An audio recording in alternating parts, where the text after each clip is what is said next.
la motivation, c'est déjà remettre toujours en avant les arts nègres, on va dire, si je veux bien reprendre le thème du festival de Senghor au Sénégal, malheureusement qui n'est plus.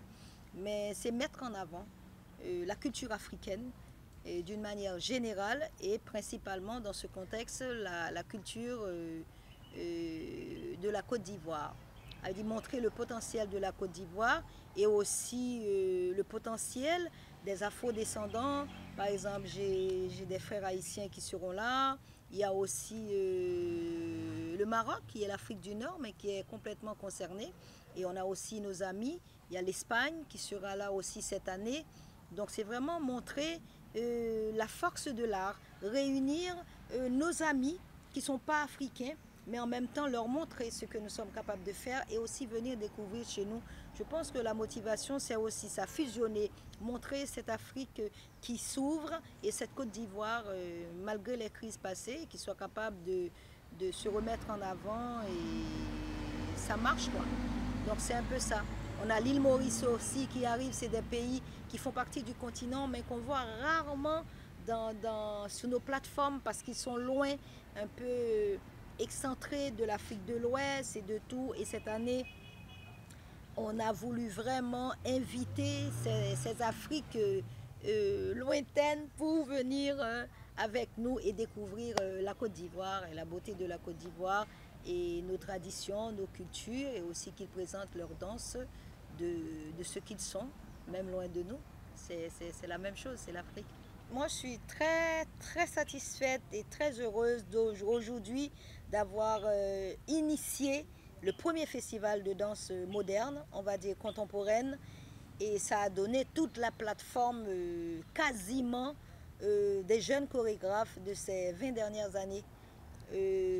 Voilà, ça a vraiment donné un résultat palpable parce que grâce à mes partenaires, le Goethe Institut, l'ambassade de l'Espagne, l'Institut français quelquefois, et aussi d'autres organismes.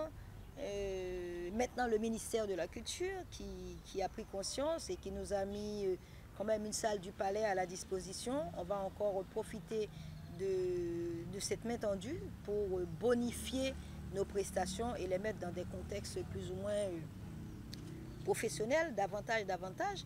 Et donc ça a donné toute la plateforme Afrique Urban Art. Parce qu'il faut savoir que quand j'ai commencé en 2012 le premier numéro avec le soutien du Goethe Institut principalement, après on a eu quelques années plus tard l'Union européenne qui nous a aussi soutenu quelques années.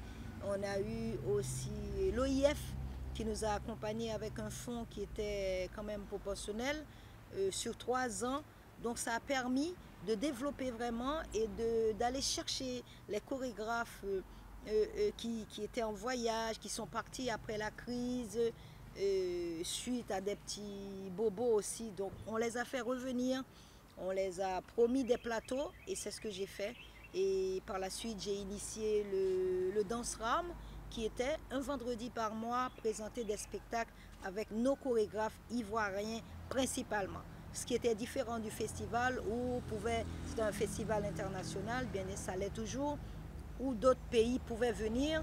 Et là, on s'est vraiment concentré, en fait, je me suis concentrée sur le développement de la Côte d'Ivoire et faire remonter la danse et avec une programmation d'un vendredi par mois au Goethe Institut pendant 10 ans.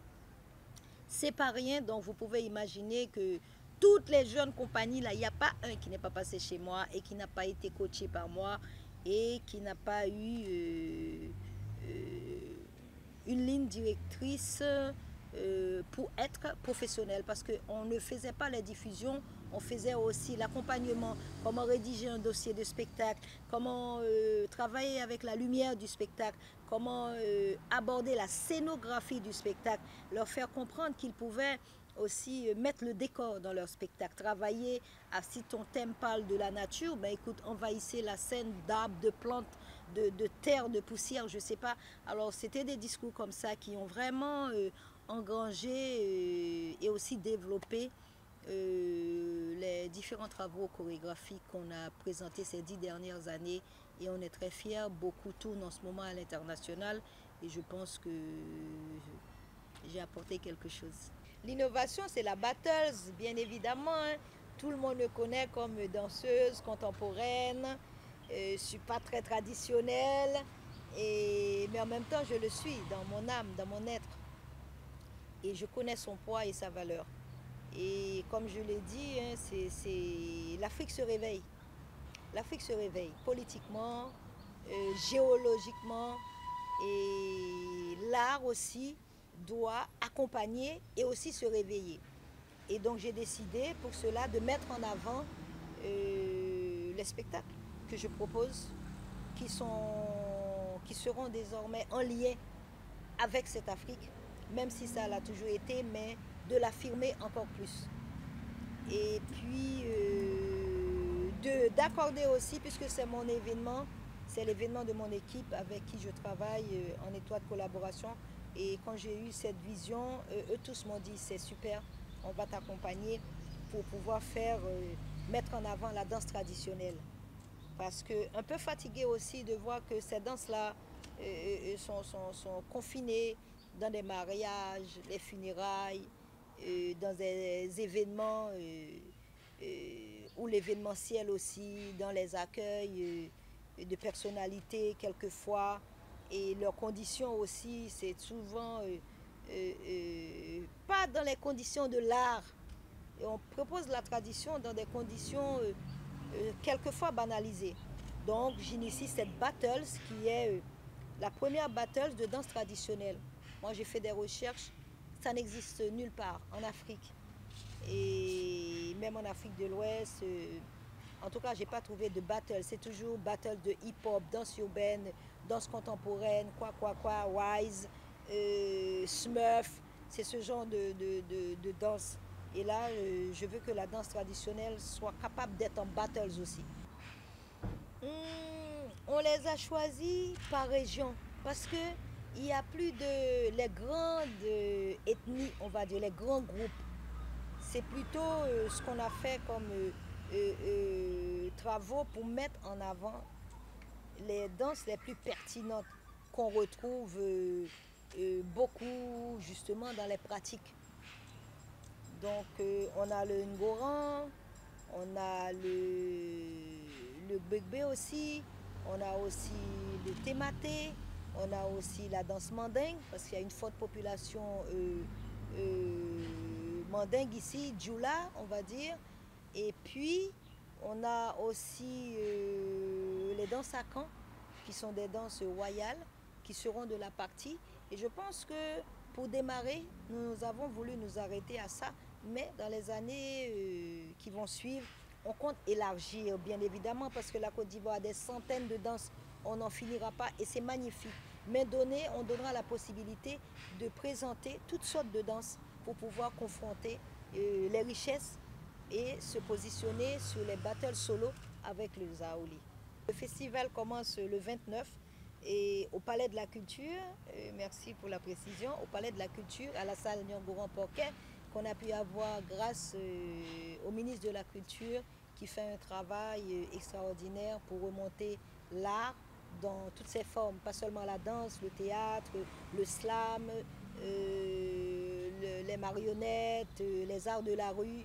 Donc on a eu gratuitement la salle Nyongoran-Porquet pour pouvoir présenter chaque mois une programmation de toutes sortes par rapport à ce que je viens de citer.